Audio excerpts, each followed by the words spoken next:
If you destroy the nuclear family, which they have, if you decriminalize drugs, which they have, if you hand out tents and needles to addicts, what do you think's going to happen? You're going to get more addicts living in tents. Again, it's not complicated. This is not a vexing public policy question that requires the Brookings Institution to investigate. It's not like fixing Social Security. And the solution is as simple as the problem. Here's the solution. Stop putting up with it. Say no. No, you can't smoke meth in the park. You're not allowed to crap on the sidewalk. Pull up your pants and get the hell out of here. Go somewhere with lower standards. Head for a place where politicians don't care about their people, because we do care.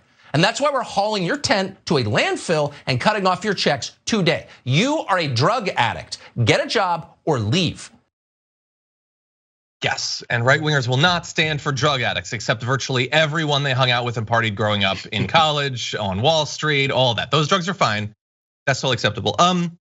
There's a lot of issues with that, obviously. Why he is doing it is not about concern for these areas. Obviously, it's not about concern for the people because he doesn't even pretend to have any. It is designed to deliver to his audience the idea that we are in an apocalypse. We got there on January 20th of last year. Any homelessness prior to that was not the fault of the Republicans or Donald Trump or anything like that. But the world is chaos right now. And one thing that will make you feel better as a conservative is being constantly told that there are groups of people that you don't have to care about and in fact can enthusiastically and vigorously hate. And if you tune in to Tucker Carlson, you will be provided with that. Jared, what do you think? If you think about it, this is a resubmission of the same, I don't even want to call it a culture war thing because it's not about culture, but this is a resubmission of the hatred that you're supposed to have for certain people. They've built this hatred towards Hillary Clinton back in the day, even though she has issues. But no matter what, if you say her name, then automatically that means, we're going to this direction. This is the biggest evil person in the world. They did it with Dr. Fauci. They do it in general with certain groups of people. We talked about when Donald Trump came down the escalator. Oh, we got to get rid of those Mexicans. So wide swath painting people. And as soon as you find out that boogeyman, you have to re-up every once in a while. So it's been a couple years. This is not new. Tucker Carlson does this. He's talked about how homeless are disgusting creatures and they need to be swept off the streets and kicked down the drain. He said that already, but he's saying it again because he's got to remind you, hey, you remember who you're supposed to hate. You see how your life sucks? You see how your wages haven't risen? You see how you're not going to get any help with your child care anymore? You see how your health care is still gone stagnant and there's nothing happening here? Yeah. You see how your streets suck? You see how nothing is going on now? That's not the government's fault. That's not your leader's fault. That's not your Republican representatives that decided not to do anything or make sure they stop any progress.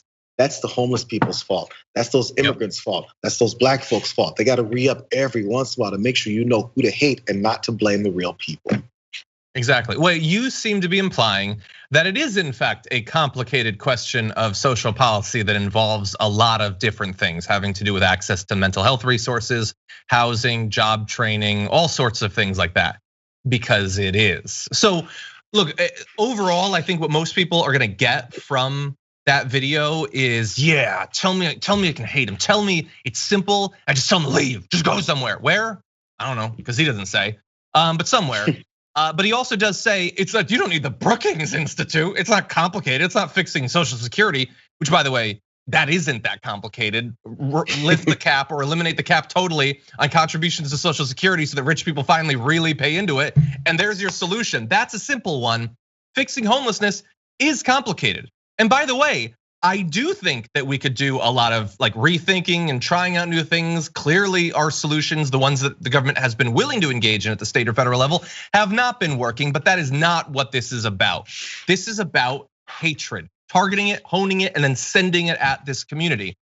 Although I will say, I find one bit of hope in that video from Tucker Carlson in that I am worried that there will come a time when a person like Tucker Carlson, maybe even him, will just be the last 10% more explicit and say, kill them. Yeah, I mean, that is basically the message there. Send them somewhere. Where? I don't know. Just send them somewhere. Rip up their housing so they haven't been exposed to the elements and disease and all that nearly enough. We need to make them more exposed. But he's not yet ready to say, wipe them all out. And that is something that they've been more willing to say about protesters, about migrants and things like that. They won't say that yet about homeless people, perhaps because they know the stats show that tens of thousands of them are in fact veterans, but I don't know, that's a little bit of hope for you. If someone asks them that question, so what about the veterans who suffer from PTSD, who are drug addicts, who are alcoholics, who are unhoused, who are living in that tent under the freeway? What do you say to them? What do you say to them? What would you say to them, Tucker Carlson?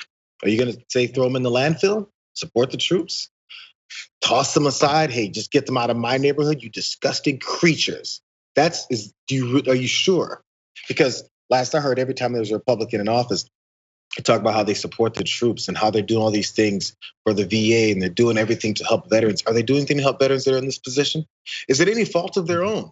Why are they in this position? How come our country hasn't accepted them back and presented them in a way that we should? Outside of seeing them at a grocery store or in the airport and saying, thank you for your service. You're welcome, but what about my life? Yeah. So that's a segment of the population. And if you only care about them, that's a different problem. Because the rest of these folks, every unhoused person has a different story as to why they're there. Maybe if you speak to one every once in a while, you'll find that out. Some of these unhoused folks aren't living in tents under the freeway. They're living on people's couches. They're bouncing around every other week somewhere else. That's also homelessness. I'm not sure if you know this, but the reason why people go from that to eventually the tent is because things get worse, because we ignore it. And then we give more money to the people who have too much of it and hoard it and make sure the people who have no access to it die. So that's why they haven't said it yet, because they're already doing it without having to. You're right, 100%. We're running out of time. I just want to read one more graphic. Mehdi Hassan tweeted this, and I just couldn't agree more. In response to Candace Owens was on his show later on about the same topic and said that programs for the homeless are part of a plot to create modernized slavery based on government assistance. So Mehdi Hassan responds, I genuinely don't get how anyone cannot think that an hour of this stuff night after night from people like these beamed into millions of Americans' homes isn't one of the main reasons why America, and especially American politics, is in such a mess right now. Like we semi-regularly show you 30 seconds from a Tucker Carlson thing and then try to provide a counter to it and context around it. There are millions of people that sit down like in a Clockwork Orange and have an hour of this, more than that, because he has more than one show, directly sent into their brain. The damage that is doing to people and the damage that it's doing to the country is so clear.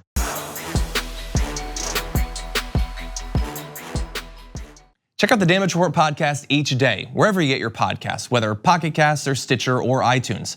You can join me as I give you the news and stories you want, with a range of co-hosts and interview guests jumping in on the fun each day. Again, that's the Damage Report, wherever you get your podcasts. And if you get them at iTunes, don't forget to rate and review. Sometimes I'll read them live on the show.